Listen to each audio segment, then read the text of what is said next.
Vamos a seguir hablando de las elecciones y de lo que ha dejado justamente la jornada electoral del domingo pasado y seguramente lo seguiremos haciendo de aquí al próximo 29 de junio. Recuerden, Pablo Ayala recién nos dejó el nuevo mojón electoral dentro del calendario. Próximo 30 de mayo comienza la campaña, con lo cual quienes seguimos habitualmente política desde diferentes lugares en la provincia de Santa Fe, bueno, quizás acrecentaremos nuestra atención más allá de la habitual. Pero lo dicho, está con nosotros nuestra próxima invitada, tiene la gentileza de haberse acercado hasta nuestro estudio, la doctora Jacquelina Balangione, quien va a integrar esa nómina de 69 personas que van a ser las encargadas de la reforma, nada más ni nada menos que de la Constitución santafesina. Vamos a hablar con ella sobre lo que pasó, sobre lo que hace su balance del domingo pasado, pero también de lo que se viene, la perspectiva a futuro en lo que va a ser justamente la Asamblea Constituyente. Doctora Balangione, bienvenida, ¿cómo le va? Muchas gracias, ¿qué tal? ¿Cómo están? Igualmente, bien, bien. ¿Qué balance se hace del domingo pasado? Bueno, en cuanto al sector con el cual yo participé, que es una lista de unidad entre Juan Monteverde y todos los sectores del peronismo, menos un par que decidieron ir por afuera. Hicimos una elección bárbara. Se trabajó en una campaña hermosa realmente, donde se recorrió toda la provincia, con ideas muy creativas que compartimos, como ser la organización de esto de la constituyente de la gente, porque todo este colectivo tenemos la idea de que hay que escuchar a la gente más primero en general, porque hay una distancia muy grande entre la política y la gente. Y que es culpa de la política, no de la gente. Tenemos muchas ganas de cambiar la onda de la política, de la construcción colectiva, horizontal, escuchando a la gente, prestándole atención a la gente, a ver qué quiere, que no sea una cosa de los políticos, sino ser realmente representantes y oyentes de la gente.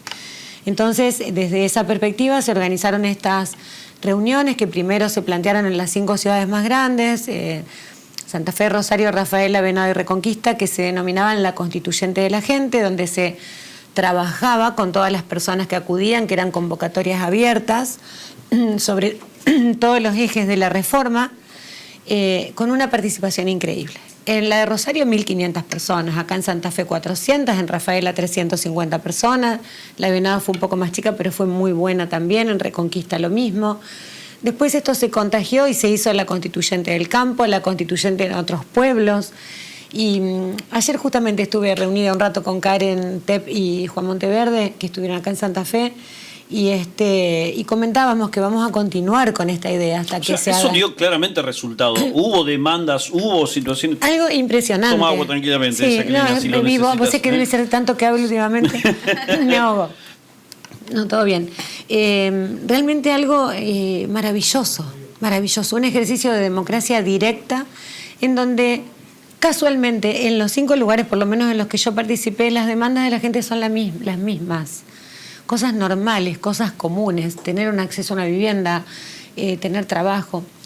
Por supuesto, nosotros podemos pensar, con la Constitución que tenemos, no necesitamos una Constitución nueva para tener derecho o para decir que tenemos derecho al trabajo, a una jubilación, a un acceso a una vivienda, el acceso a la educación igualitario, que sea igual la educación en el centro de la ciudad que en las periferias de la ciudad, en los sectores más humildes, donde vemos que se requieren muchos más recursos, más profesionales todavía. No es necesario que esté escrito en la Constitución, lo que es necesario es que eso se garantice. Además, en nuestra Constitución eso ya está, porque la Constitución de Santa Fe, que hace 63 años que no se reforma, el constituyente del año 62 fue muy visionario, fue una Constitución de vanguardia, una Constitución muy de actualidad, que dejó abiertas a muchas cosas, y el constituyente tuvo la sabiduría de contemplar la inclusión de una cláusula de actualización automática con respecto a la Constitución Nacional en cuanto al reconocimiento de derechos. Entonces, cuando la Constitución Nacional se reformó en el 94, que se le introdujeron todos los derechos humanos, todo el bloque convencional de derechos humanos federal, más todas las cuestiones que vinieron con la Constitución Nacional del 94, como el Consejo de la Magistratura, la Vías Data, la participación ciudadana, todo eso ya lo tiene la Constitución de Santa Fe. O sea, ahora ya se convocó. ¿Y por qué pasa esto que bien decís, Jackie, que, por ejemplo, está garantizado el derecho a la vivienda? A nosotros nos gusta decir a los hogares, está garantizado ese derecho, pero luego en la realidad no es lo que pasa. Claro. ¿Qué se puede trabajar desde esa convención constituyente para que realmente sea efectivo lo que está escrito en esa constitución y los derechos que percibimos los ciudadanos y ciudadanas? Bueno, la Constitución es la ley suprema que organiza el Estado y la vida de la ciudadanía. Un profesor de Introducción al Derecho en primer año siempre nos decía, la Constitución es la ley más chiquita materialmente, te entra en el bolsillo, pero contiene todas las bibliotecas jurídicas existentes en el país o en la provincia de la que se trate. No solo las leyes, sino también los decretos, los reglamentos, las ordenanzas, los actos administrativos. Toda la normativa. Los actos administrativos de los funcionarios públicos, todo tiene que estar de acuerdo con esa Constitución. Entonces lo que hace la Constitución es organizar el Estado y después declarar cuáles son las garantías y los derechos que el Estado respeta, y que es justamente que le pone un límite al poder estatal. Hasta acá llega el Estado, desde acá para acá no se puede meter o me lo tiene que garantizar. El tema es que la garantía, no hay una varita mágica que esté escrito en la Constitución. Ahora la vamos a modernizar, a ayornar, ahora hablamos después de eso. Que esté escrito no significa que se va a cumplir. Rusia en 1936 tuvo una Constitución espectacular y sin embargo nunca se cumplieron los derechos. Nosotros hoy mismo tenemos una Constitución muy buena cuyos derechos no los tenemos, están escritos, pero no tenemos un Estado que los garantice. Entonces, bueno, yo estoy a favor ahora de la reforma constitucional, por supuesto, porque ya está declarada la necesidad.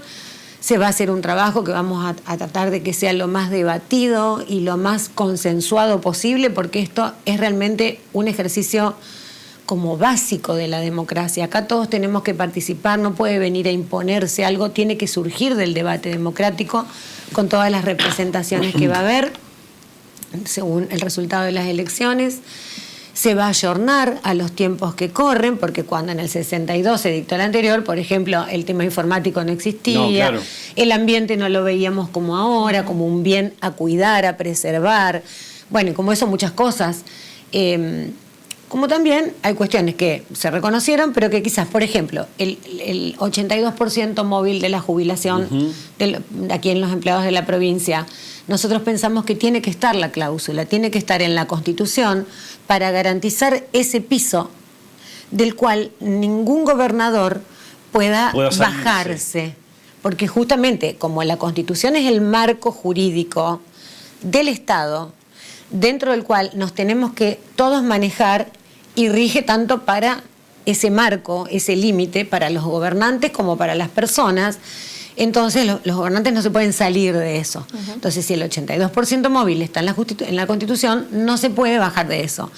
Que fíjense que en el 62 no lo pusieron porque les parecía que podía llegar a ser un techo.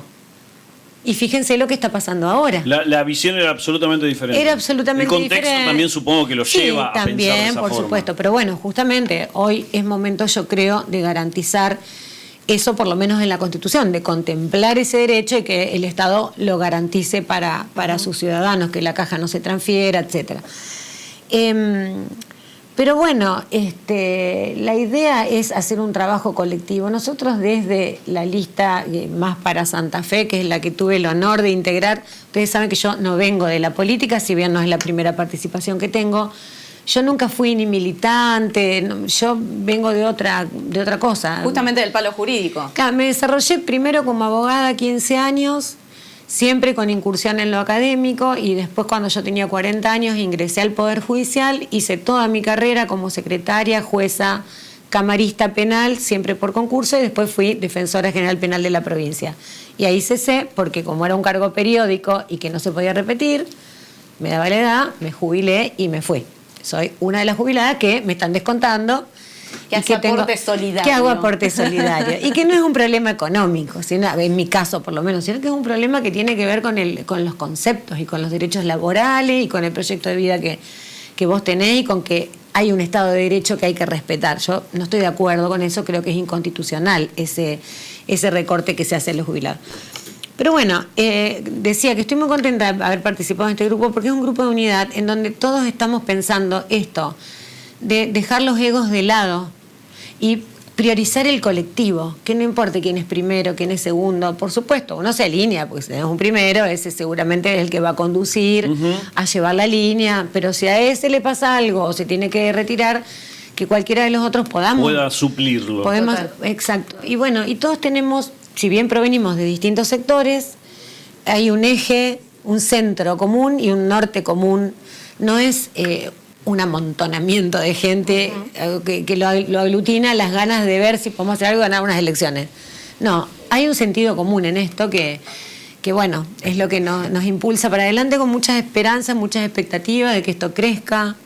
De ser una buena oposición. ¿Cómo te imaginas el mapa de la Convención Constituyente? Bueno, sobre todo a la hora de discutir temas que justamente Más para Santa Fe haya impulsado o diga necesitamos reformar esto. ¿Cómo te imaginas esa escena? Ahora, primero para imaginarme tendría que ver cómo van a transcurrir ahora estos meses previos. Primero a mí me gustaría que sea un poquito más adelante, para que lleguemos bien preparados cada grupo con sus propuestas, sus proyectos, porque yo lo escuchaba a Pablo Ayala recién, decía como que hubo tiempo, pero no hubo tiempo. O sea, la ley salió en diciembre, las listas cerraron en enero. En febrero cerraron. En febrero, empezó la campaña, en abril las elecciones y por supuesto nos tuvimos que abocar a la campaña. Todavía no se ha producido, nadie tiene nada producido, salvo a lo mejor algunos que tienen mucha estructura y que tienen gente trabajando. Pero por ejemplo, yo trabajo en mi casa. No tengo ni un equipo de oficina, nada. Bueno, no importa, se va a lograr cuanto más tiempo, mejor preparados vamos a llegar y también más tiempo previo para los consensos. Porque hay un mundo político, por supuesto, que política con mayúsculas, que está bien que así sea, en donde se van a ir buscando consensos para llegar con temas acordados en la mayor medida posible. Pero lo primero que se va a hacer es, bueno, supongo, reglamentar la convención, va a haber un presidente, por la mayoría eso le va a corresponder al gobernador Puyaro. No creo que lo pueda hacer él personalmente, porque si es gobernador, el que está en la presidencia de la convención tiene que estar todo el día en la convención, dirigiendo ahí, manejando las cosas. Habrá un vicepresidente, ¿Cómo planteó un tema así, tranquilo? Te dejo el tema ahí planteado. No sé si no va a estar todo el día gobernando o va a estar todo el día presidiendo la convención. Es el tema. Ponerlo entre comillas. Sí. Y ese es el tema. Cómo esparció un tema ahí. Pero es que vos sabés que yo digo lo que pienso. No tengo pelos en la lengua. Digo las cosas porque realmente me preocupa. La gente me dice, amigos, ay, felicidades. Yo más que felicidades tengo una preocupación con esto porque ya uno tiene la ansiedad de estar trabajando. Tengo preocupación, claro, porque quiero que salga bien. Nosotros tenemos una constitución muy buena y la que saquemos tiene que ser mejor. Mejor, claramente. Porque si no, ¿para qué hacemos toda esta movida? Sí, ahora vos estabas hablando y por cada oración que decías hablabas de garantías, de las garantías de la Constitución. El gobernador habló de una Constitución no garantista. Bueno, pero eso en primera instancia. Y en segunda instancia, Más para Santa Fe tiene una propuesta muy interesante, que la hablamos con Juan Monteverde aquí, que tiene que ver con esto del plebiscito al gobernador en caso de que no cumpla con el contrato electoral. El referéndum revocatorio. Exacto. Esto podría ayudar en que aquello que esté escrito en la Constitución pueda ser cumplido en derechos en la realidad de los ciudadanos y ciudadanas. Por supuesto, eso yo también lo escuché muchas veces a Juan hablar, porque en la campaña nos fuimos escuchando y aprendiendo mucho de todo. Por ejemplo, en mí siempre depositaron todo lo relacionado con la justicia.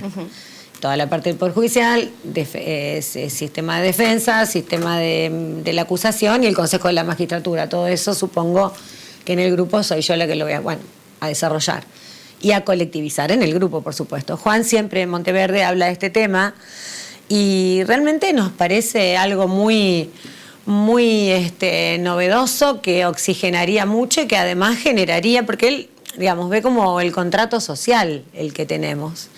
Entonces, si yo a vos te doy el poder en este contrato social para que vos seas el gobernador o el intendente o el concejal o la concejal, bajo ciertas promesas, vos en tu plataforma me decís voy a hacer esto, esto y esto, y resulta que después no lo haces o haces lo contrario, poder tener el pueblo la posibilidad de revocar ese contrato. Sería muy lógico. Es que sería sumamente lógico. ¿Y una innovador. constitución sin garantías? No, y una constitución sin garantías no es una constitución. Pero no existe eso. Para mí se equivocó Maxi Puyaro con eso, no es lo que piensa, no es lo que va a poder. Hay convencionales en esa lista, como por ejemplo la doctora Claudia Levin, que es decana de la Facultad de Derecho, que ella no va a poder sostener eso, porque nosotros en la Facultad de Derecho, desde que las que fuimos alumnas ahí y los que damos clase en la facultad, desde el día que se ingresa hasta el día que el estudiante egresa, transcurrimos todo sobre la línea de la Constitución, cualquier materia. Es el eje, digamos. Derechos y garantías. El alma. Derechos y garantías del alma. Entonces yo creo que, bueno, también en campaña se dicen cosas que por ahí lo que la gente quiere escuchar. Yo estoy absolutamente en contra de ese tipo de discursos porque yo creo que la comunicación con la gente, con la población, tiene que ser muy clara y hay que construir cultura cívica. Los periodistas, los abogados, las abogadas, todos tenemos que hacer docencia porque el derecho a veces no es fácil de comprender. Entonces, a mí en mi casa a veces me dicen, ¿pero cómo? Bueno, y vos lo explicás y la gente te lo entiende.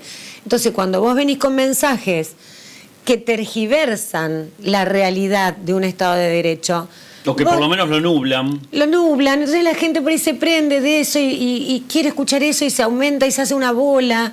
Y eso forma parte de una corriente que es el discurso demagógico punitivista, el punitivismo demagógico, que le decimos a la gente que con más pena, con más cárcel o con más mano dura, sin garantía, ya llegar a ese punto, es decir, sin ni un ápice de garantismo, garantismo, todo va a andar bien. Todo va a andar bien. Y nosotros vemos que no es así, porque la realidad está a la vista de cualquiera que se detenga a pensar un segundo. Cuando decimos, vamos a hacer la cárcel del infierno. Pero ¿cómo se va a llamar del infierno una cárcel? En flagrante contradicción contra los tratados internacionales y contra todo tipo de lógica y de paz social que queremos tener. No está bueno. Al contrario. Tal cual. Sí. Entonces, bueno, tenemos que... la Constitución va a tener garantías, por supuesto, y la gente tiene que estar contenta, porque las garantías, que es lo que las personas tienen que saber, la ciudadanía, no están pensadas para las personas que se portan mal. No están pensadas para todos y todas. Están pensadas para todos y todas, y la mayoría de la gente en la vida se porta bien, no mal. Entonces, está bueno tener garantías, garantías de acceso al estudio, a la formación, a la alimentación, a la salud, al trabajo, a la libertad, a poder manifestarte, a que te respeten los pactos, que si votás algo eso se cumpla y si no, bueno, vamos a otra cosa. A revocar. A otra cosa mariposa. A revocar. Me siento en una clase de Derecho. Que yo soy profesora. Y yo fui muchos años profesora en la escuela secundaria en Rincón, de Cívica y de Derecho. Entonces, esto es un tema que a mí me apasiona. Por eso me puse muy contenta cuando me convocaron para esto, porque realmente esto no es, si bien tiene un costado muy político, porque además en el contexto en que se da, sí, claro, obvio. Tiene un sentido político. Esto es un ejercicio democrático, es el ABC, así que está muy bueno. Jacquelina, muchas gracias por tu tiempo. Gracias a ustedes, chicos, la verdad que un placer. Igualmente.